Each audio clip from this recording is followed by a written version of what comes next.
Good morning, everyone. It's nice to be back.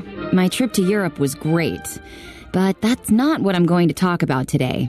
Instead, I'm going to tell you my terrible lost luggage story because I'm still fighting with the airline, and I feel like complaining. Then I'll give you a chance to call in and tell your nightmare travel stories. Call 800-555-3344 if you have a story for us. So, here's what happened when I left last week. I had a very simple itinerary, a flight to London, and then a connecting flight to Paris. I arrived on time, I checked one bag. I put my contact information on the outside and the inside, including my cell phone and my hotel address in Paris. I did everything right. Both flights left on time, everything went smoothly.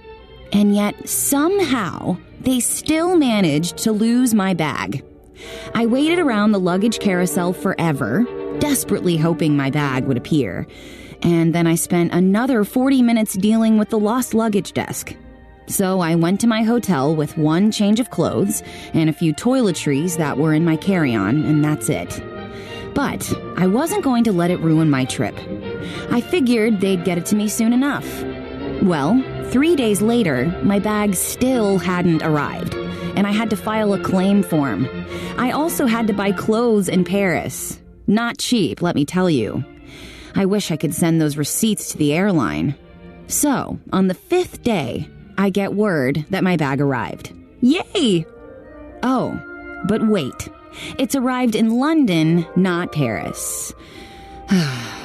They finally got it to me in Paris on my last day of vacation, just in time for me to take it back to New York. And, believe it or not, it gets better. You heard me say that I'm still fighting with the airline?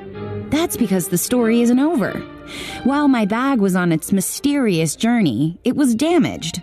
And I'm not talking a scratch in the leather.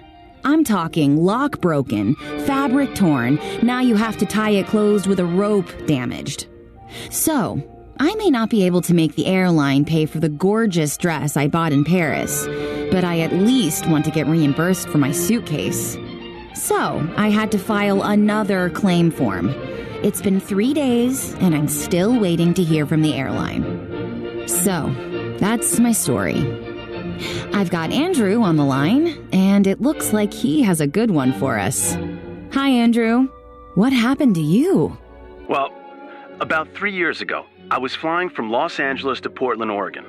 It's a 2-hour flight. No big deal. I got to the airport on time, and then found out the plane was going to be delayed for an hour. And then 2 hours. Finally, we get on the plane, and they tell us that the problem is that there's something wrong with the bathroom, and they can't fly for more than an hour without a working bathroom. Apparently, they can't find anyone who can fix the bathroom. So instead of finding us a new plane or whatever, they just decided to stop for a bathroom break in San Francisco. It was crazy. We stopped in San Francisco, and that took another 2 hours. I don't know why. In the end, my 2-hour flight ended up taking all day. And when we got to Portland, they had lost my bag, even though I was on the same plane the entire time. Unbelievable. Did you get it back? Yeah. They sent it to me the next day, but I still can't figure out how it got lost in the first place. Wow. Thanks for sharing your story, Andrew. I'll take more calls in a minute, but this text just came in from Kyle in Baton Rouge. He says, my son's baseball team was flying to an exhibition game in Milan. The airline managed to lose all of the team's equipment, got most of it back eventually, but a few things were stolen. The kids couldn't play well without their stuff, and it totally ruined the trip. Oh man, that's terrible. I'm starting to feel like I got lucky with my damaged suitcase.